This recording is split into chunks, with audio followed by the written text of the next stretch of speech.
विद्यार्थियों, आज हम पढ़ेंगे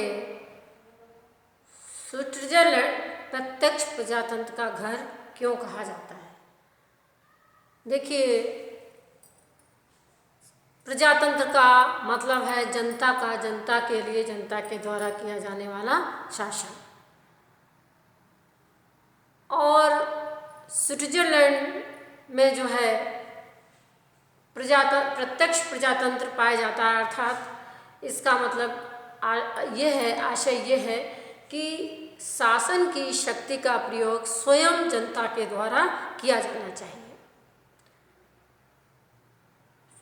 प्राचीन यूनान के कुछ नगर राज्यों में और भारत की वज्र संघ में जो है प्राचीन समय में प्रत्यक्ष प्रजातंत्र था, अर्थात यहाँ शासन की शक्ति का प्रयोग प्रत्यक्ष रूप से जनता के द्वारा किया जाता था। लेकिन कालांतर में चूँकि राज्य का आकार बड़ा हो गया, जनसंख्या बड़ी हो गई, राज्य का आकार बड़ा होने के कारण प्रत्यक्ष प्रजातंत्र जो है वो अव्यावहारिक माना जाने लगा और उसकी जगह प्रतिनिधित्वात्मक लोकतंत्र को अधिकांश या संपूर्ण विश्व में अपना लिया गया। प्रतिनिधित्वात्मक लोकतंत्र वह लोकतंत्र होता है जिसमें कि जनता स्वयं शासन के कार्य में भाग नहीं लेती है, बल्कि जनता अपने प्रतिनिधि चुन देती है और जनता के द्वारा चुने हुए प्रतिनिधि शासन कार्य संचालित करते हैं, और इसलिए इसको अप्रत्यक्ष प्रजातंत्र या प्रतिनिधित्वात्मक प्रजातंत्र कहा जाता है। स्विट्जरलैंड में आज भी एक पूर्ण कैंटन और 4 अर्ध कैंटन हैं, जहाँ पर आज भी प्रत्यक्ष रूप से प्रत्यक्ष प्रजातंत्र पाया जाता है। वहाँ पर ग्लेरस और ओबवाल्डेन, निडवाल्डेन, अपर इनेंजल और आउटर इनेंजल, ये 4 अर्ध कैंटन हैं जहाँ पर प्रत्यक्ष प्रजातंत्र पाया जाता है। अब देखिए कि प्रत्यक्ष प्रजातंत्र जिन कैंटन्स में हैं वहाँ पर शासन व्यवस्था कैसे संचालित होती है। क्या होता है कि जहाँ पर प्रत्यक्ष प्रजातंत्र होता है तो वहाँ पर क्या होता है कि इन कैंटनों में कोई विधानमंडल नहीं होता है, बल्कि विधानमंडल के रूप में लैंड्सजीमेंट या प्रारंभिक सभाएं होती हैं जो कि विधानमंडल का संपूर्ण कार्य संपादित करती हैं। यहाँ नागरिक जो है, यहाँ के नागरिक वर्ष में एक बार एकत्रित होते हैं, या प्रारंभिक सभाओं के रूप में नागरिक जो है वर्ष में एक बार एकत्रित होते हैं, और यहाँ पर प्रत्येक स्त्री पुरुष जो कि 20 वर्ष का है वो इन सभाओं में भाग लेता है, यहाँ के वाद विवाद में भाग लेता है और मतदान में भाग लेता है। ये सभाएं जो है इनको प्रारंभिक सभाएं या लैंड्सजीमेंट कहा जाता है। इन सभाओं में जो नागरिक एकत्रित होते हैं वो पूरे वर्ष प्रशासनिक कार्य के संचालन के लिए एक कार्यकारिणी परिषद नियुक्त करते हैं, जिसका प्रधान जो है लैंड्समैन कहा जाता है। ये कार्यकारिणी परिषद जो है वो जब ये सभाएं होती हैं तो आगामी वर्ष के लिए बजट प्रस्तुत करती हैं और पिछले वर्ष का जो भी प्रशासनिक कार्यों का लेखा जोखा होता है वो इन सभाओं के सामने रखती हैं, और जो ये सभाएं होती हैं वो उन्हें उस बजट को पारित करती हैं और जो पिछले वर्ष का लेखा जोखा होता है उनका निरीक्षण करते हैं।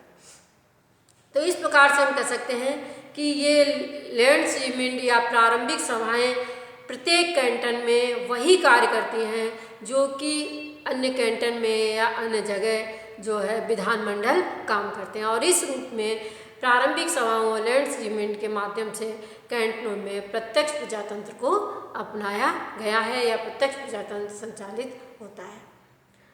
अब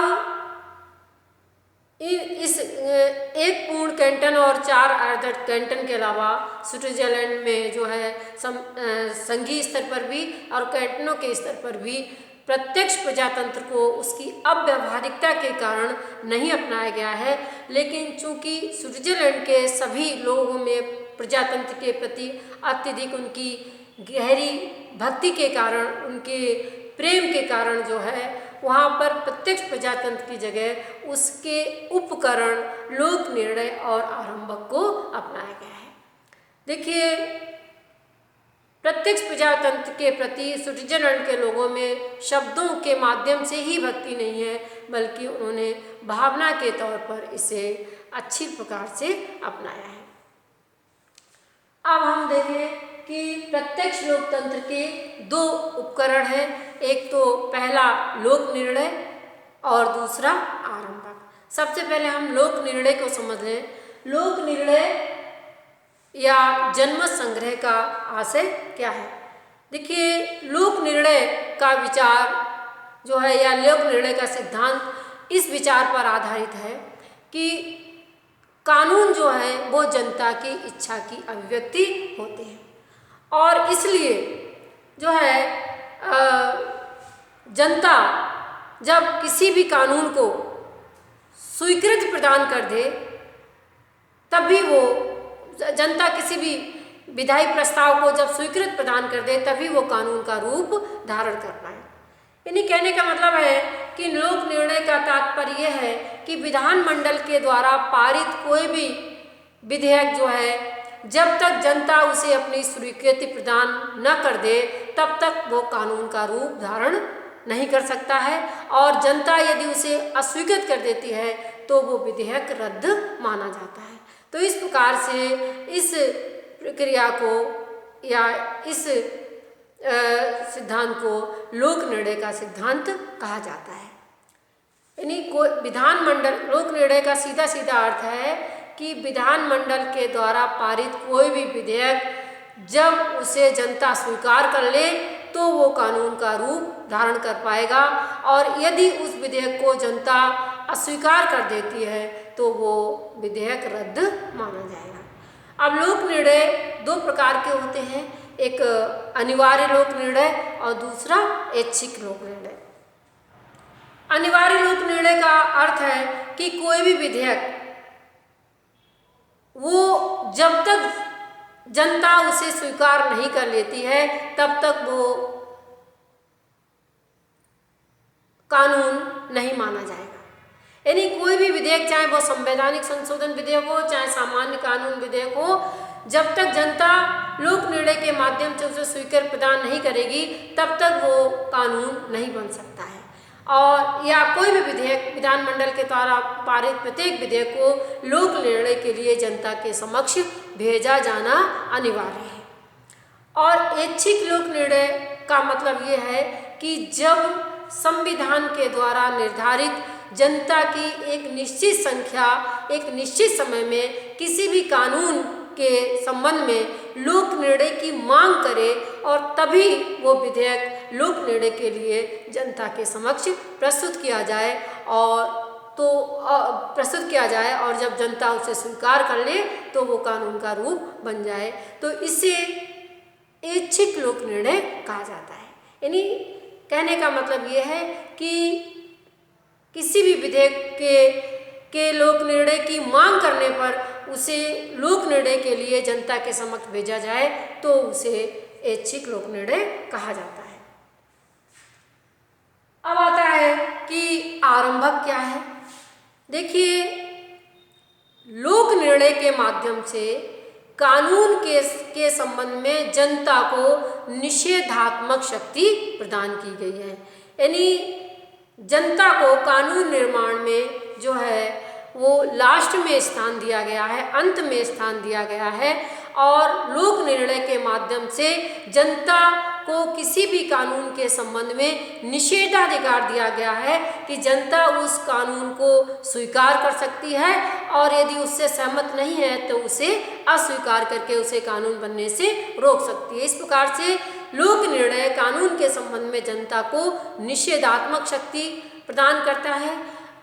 लेकिन आरंभक जो है उसके माध्यम से कानून निर्माण के संबंध में जनता को जो है वो सकारात्मक शक्ति प्रदान की गई है। यानी लोक निर्णय आरंभक सकारात्मक शक्ति प्रदान की गई है। आरंभक का प्रयोग जनता या इस शक्ति का प्रयोग जनता दो प्रकार से कर सकती है। देखिए, जनता जो है आरंभक के रूप में या आरंभक का प्रयोग जनता दो प्रकार से कर सकती है कि जनता स्वयं किसी विधेयक का प्रारूप तैयार करके विधानमंडल के पास प्रेषित कर देती है, विधानमंडल के समक्ष प्रस्तुत कर देती है और कहती है कि इस प्रारूप को ही कानून का रूप दे दिया जाए। यानी विधेयक का पूरा खाका, पूरा प्रारूप तैयार करके जनता के समक्ष, विधानमंडल के समक्ष कानून निर्माण की मांग करती है। दूसरा तरीका यह है कि जनता विधेयक का प्रारूप तैयार न करके प्रस्ताव के रूप में विधेयक को जो है विधानमंडल के समक्ष प्रस्तुत करती है। कुछ निश्चित सिद्धांत, कानून के संबंध में कुछ निश्चित सिद्धांत जनता के विधानमंडल के समक्ष प्रस्तुत जनता करती है और उन सिद्धांतों के आधार पर जो है विधानमंडल विधेयक का प्रारूप तैयार करके जनमत संग्रह के लिए जनता के पास भेजता है और यदि जनता उसे स्वीकार कर लेती है तो वो कानून बन जाता है। तो इस प्रकार से हम कह सकते हैं कि आरंभक और लोक निर्णय के रूप में जनता प्रत्यक्ष प्रजातंत्र के उपकरणों का प्रयोग करती है। अब देखिए कि स्विट्जरलैंड में लोक निर्णय और आरंभक का प्रयोग किस प्रकार से किया जाता है। सबसे पहले यदि हम बात करें लोक निर्णय की, तो स्विट्जरलैंड में जो संवैधानिक संशोधन विधेयक हैं उनके संबंध में अनिवार्य लोक निर्णय की व्यवस्था को अपनाया गया है सभी जगह, चाहे वो कैंटन हो और चाहे वो संघीय स्तर हो। संवैधानिक संशोधन का यदि प्रस्ताव आता है तो उसके संबंध में लोक निर्णय, अनिवार्य लोक निर्णय की व्यवस्था को अपनाया गया, अर्थात वो विधेयक अनिवार्य रूप से जनता के पास लोक निर्णय के लिए भेजा जाएगा, जनता की सहमति और स्वीकृति जानने के लिए भेजा जाएगा, सिर्फ जिनेवा कैंटन को छोड़कर।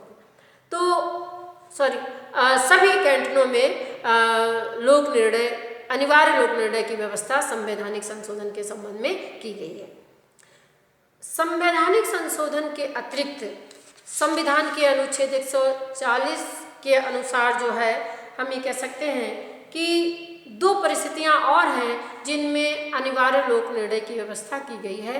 पहला तो है कि यदि सुरक्षा की दृष्टि से स्विट्जरलैंड जो है किसी संगठन में प्रवेश करना चाहता है, किसी राष्ट्रीय समुदाय में प्रवेश लेना चाहता है, तो उस प्रस्ताव को भी लोक निर्णय के लिए अनिवार्य रूप से भेजा जाएगा। जैसे बहुत समय तक 2002 तक स्विट्जरलैंड जो है वो संयुक्त राष्ट्र संघ का सदस्य नहीं बन सका, क्योंकि संयुक्त राष्ट्र संघ में प्रवेश पाने के लिए जब भी प्रस्ताव जनमत संग्रह के लिए भेजा जाता, जनता उसको अस्वीकार करती थी। अंत में 2001 में इस प्रस्ताव को या संयुक्त राष्ट्र संघ में शामिल होने के प्रस्ताव को लोक निर्णय के लिए जनता के समक्ष प्रस्तुत किया गया और जनता ने उसको स्वीकार कर लिया। तब जो है 2002 में स्विट्जरलैंड जो है वो संयुक्त राष्ट्र संघ का सदस्य बन गया। इसके अतिरिक्त ऐसे संघीय अधिनियम जिन्हें अत्यावश्यक करार दिया गया है, जिन्हें अर्जेंट घोषित कर दिया गया, जो कि 1 वर्ष, जिनका समय 1 वर्ष के लिए होता है, तो 1 वर्ष के बाद उन विधेयकों के संबंध में जो है अनिवार्य रूप से लोक निर्णय करवाया जाएगा। यानी स्विट्जरलैंड में कुछ ऐसे संघीय अधिनियम होते हैं जिन्हें कि 1 वर्ष के लिए अर्जेंट घोषित करके उन्हें 1 वर्ष तक जो है लोक निर्णय से अलग रखा जाता है, उन पर लोक निर्णय नहीं करवाया जा सकता, लोक निर्णय नहीं करवाया जाता है। तो 1 वर्ष के बाद जो है उन पर अनिवार्य रूप से लोक निर्णय के लिए भेजा जाएगा। अब दूसरा है ऐच्छिक लोक निर्णय। देखिए, ऐच्छिक लोक निर्णय के संबंध में भी जो है संविधान के अनुच्छेद 141 में कुछ परिस्थितियां रखी गई हैं और उन परिस्थितियों में किसी भी विधेयक के पारित होने के बाद या आदेश के जारी होने के बाद या कोई संधि होने के 90 दिनों के भीतर जो है जनता के द्वारा ऐच्छिक लोक निर्णय की मांग की जा सकती है। अर्थात जनता की एक निश्चित संख्या जो है इन विषयों के संबंध में कुछ जो है लोक निर्णय ऐच्छिक लोक निर्णय की मांग कर सकती है। तो वो परिस्थितियाँ कौन कौन सी हैं जिनमें ऐच्छिक लोक निर्णय की मांग की जा सकती है? तब तो कुछ संघीय अधिनियम हैं, उनके संबंध में जनता लोक निर्णय की मांग कर सकती है। इसके अतिरिक्त वो ऐसे संघीय अधिनियम जिन्हें अर्जेंट करार दिया गया है, अत्यावश्यक घोषित किया गया है, उनके संबंध में भी जनता जो है ऐच्छिक लोक निर्णय की मांग कर सकती है। और तीसरा, कुछ निम्न स्तरीय संधियां जो हैं उनके संबंध में भी जनता लोक निर्णय की मांग कर सकती है। अब है कि लोक निर्णय में जो है लोक निर्णय के माध्यम से जो हम कह सकते हैं उसमें लोक निर्णय में स्वीकृति की प्रक्रिया किस प्रकार की होगी, कोई सी विधेयक को किस प्रकार से स्वीकार किया जाएगा। तो कोई भी प्रस्ताव जो कि जनता के सम्मुख और कैंटन के सम्मुख जो है लोक निर्णय के लिए भेजा गया है, तो उस विधेयक पर मतदान करने वाले मतदाताओं का बहुमत और कैंटनों का बहुमत, यानी जो है 23 में से 12 कैंटन यदि उसे अपने बहुमत से स्वीकार कर लेते हैं तो वो प्रस्ताव जो है वो स्वीकृत माना जाएगा, या उसको अस्वीकार कर देते हैं तो वो अस्वीकृत माना जाएगा। तो इस प्रकार से जो है लोक निर्णय की स्वीकृति की प्रक्रिया इस प्रकार की है। अब आता है आरंभक। देखिए, आरंभक के संबंध में व्यवस्था ये कि जो आरंभक का प्रयोग सिर्फ संवैधानिक संशोधनों के संबंध में ही किया जाता है, इसीलिए आरंभक को संवैधानिक आरंभक भी किया जाता है, कहा जाता है। यानी स्विट्जरलैंड में आरंभक का प्रयोग सिर्फ जो संवैधानिक संशोधन से संबंधित विधेयक है उनके संबंध में ही इसका प्रयोग किया जाता है। सामान्य कानून के संबंध में संघीय स्तर पर इसका प्रयोग नहीं किया जाता है। कैंटनों के संबंध में यदि इस व्यवस्था को हम देखें तो कैंटन में जो जिनेवा कैंटन है वहाँ पर सिर्फ संवैधानिक संशोधन के संबंध में आरंभक की व्यवस्था है, सामान्य कानून के संबंध में आरंभक की व्यवस्था नहीं है। लेकिन इसके अलावा अन्य सभी कैंटनों में जो है, चाहे वो संवैधानिक संशोधन कानून हो और चाहे सामान्य कानून हो, दोनों के संबंध में आरंभक की व्यवस्था या आरंभक की पद्धति को लागू किया गया है।